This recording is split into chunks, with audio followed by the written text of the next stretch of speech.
क्या आपने कभी ऐसा सैनिक देखा है जो मर चुका हो लेकिन आज भी अपनी ड्यूटी निभा रहा हो? एक ऐसा जवान जिसकी आत्मा हर रात सरहद की चौकी पर पहरा देती है, जिसके जूते आज भी सुबह कीचड़ में लथपथ मिलते हैं और जिसका बिस्तर हर सुबह बिखरा हुआ पाया जाता है, जैसे किसी ने रात भर उसमें करवटें ली हों। ये कोई कहानी नहीं, ये सेना की फाइलों में दर्ज एक सच्चाई है जिसे जवान दिल से मानते हैं और दुश्मन आज भी उससे कांपते हैं। आज की कहानी एक ऐसे फौजी की है जो 22 साल की उम्र में देश के लिए शहीद हो गया, लेकिन उसका रिश्ता सरहद से कभी टूटा ही नहीं। ये कहानी है बाबा हरभजन सिंह की, जिसे भारतीय सेना आज भी ड्यूटी पर मौजूद मानती है, जिसे हर साल 2 महीने की छुट्टी मिलती है और जिनका सामान बाकायदा उनके गांव भेजा जाता है। क्या ऐसा मुमकिन है? क्या मरने के बाद भी कोई जवान सरहद पर तैनात रह सकता है? आपको जवाब मिलेगा, लेकिन उसके लिए ये पूरी कहानी सुननी होगी। एक रहस्य, एक श्रद्धा और एक सैनिक की अमर ड्यूटी की कहानी।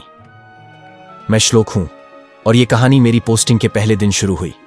बचपन से सपना था आर्मी ज्वाइन करने का और अब वो सपना हकीकत बन चुका था। मेरी नई नई ज्वाइनिंग थी। सिक्किम पोस्टिंग के लिए ट्रेन से जा रहा था। ट्रेन में एक सीट देखकर मैं ठिठक गया। कई सैनिक उस खाली सीट के सामने हाथ जोड़कर गुजर रहे थे। सीट खाली थी पर नीचे 2 बड़े बड़े बक्से रखे थे। मुझे कुछ समझ नहीं आया। मैं अपनी सीट पर बैठ गया और आंखें मूंद ली। रात गहराई, मेरी नींद टूटी। आंखें खुली तो देखा उसी खाली सीट पर एक जवान बैठा था। आर्मी की मिलिट्री यूनिफॉर्म, शांत चेहरा और हल्की मुस्कान। मैं चौंका। भाई, क्या यह सीट आपकी है? उसने सिर्फ आंखों से इशारा किया। हां, मैंने पूछा। लोग इस सीट के सामने हाथ क्यों जोड़ रहे थे? आप कौन हैं? वो बस मुस्कुराता रहा। कोई जवाब नहीं। मैं उसे देखता रहा, लेकिन कुछ देर बाद फिर लेट गया। पर जब दोबारा नजर दौड़ाई, वो वहां नहीं था। पूरी रात मैं उसी के बारे में सोचता रहा। सुबह स्टेशन आया तो कुछ आर्मी अफसर वहीं बक्से लेने आए जो सीट के नीचे रखे थे। मैं खुद को रोक न सका, पूछ बैठा, सर, वो सीट किसकी थी और सब लोग हाथ क्यों जोड़ रहे थे? एक अफसर ने मेरी तरफ देखा और पूछा, नई ज्वाइनिंग है? मैंने कहा, जी सर। वो बोले, ठीक है, फिर सुनो। हरभजन सिंह, एक सामान्य पंजाबी नौजवान, 22 साल का, सीना तना हुआ, देशभक्ति से भरा हुआ। सन 1966 में आर्मी ज्वाइन की थी। वो एक सच्चा वीर था। अपनी ड्यूटी बहुत ही ईमानदारी से करता था। एक दिन ऊपर से आदेश आया, हरभजन, इस बार की पेट्रोलिंग तुम्हारे जिम्मे है, चौकसी जरूरी है। हरभजन सिर झुकाता है, बर्फ पर पहला कदम रखता है, जैसे मातृभूमि को चूम रहा हो। लेकिन अचानक नाथू ला दर्रा के पास हरभजन का पैर फिसल जाता है और वो गहरी खाई में गिर जाता है। रेडियो सिग्नल पर सन्नाटा छा जाता है। 3 दिन तक साथी ढूंढते रहे, लेकिन हरभजन नहीं मिले।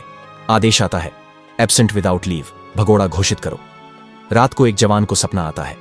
हरभजन सफेद रोशनी में प्रकट होते हैं। मैं मर चुका हूं, मेरा शव बर्फ में दबा है। मैं भागा नहीं था, मैंने देश के लिए जान दी है।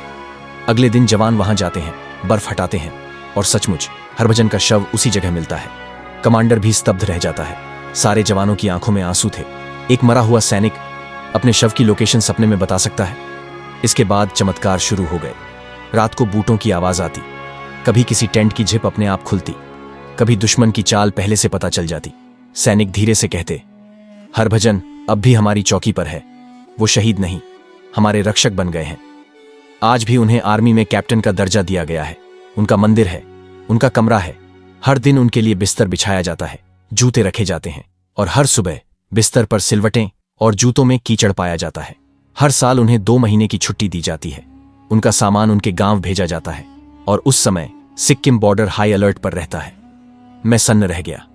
अब सब समझ आ गया था। ट्रेन में जो मैंने देखा था वो कोई सपना नहीं था।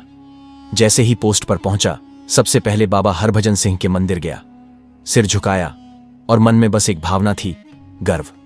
मैं उस जवान की छवि देख चुका था जो मौत के बाद भी ड्यूटी कर रहा है। अगर आपकी आंखें नम हुई हों, अगर आपने भी कभी किसी सच्चे सैनिक को दिल से सलाम किया हो, तो बाबा हरभजन सिंह की इस अमर कहानी को एक लाइक जरूर दीजिए।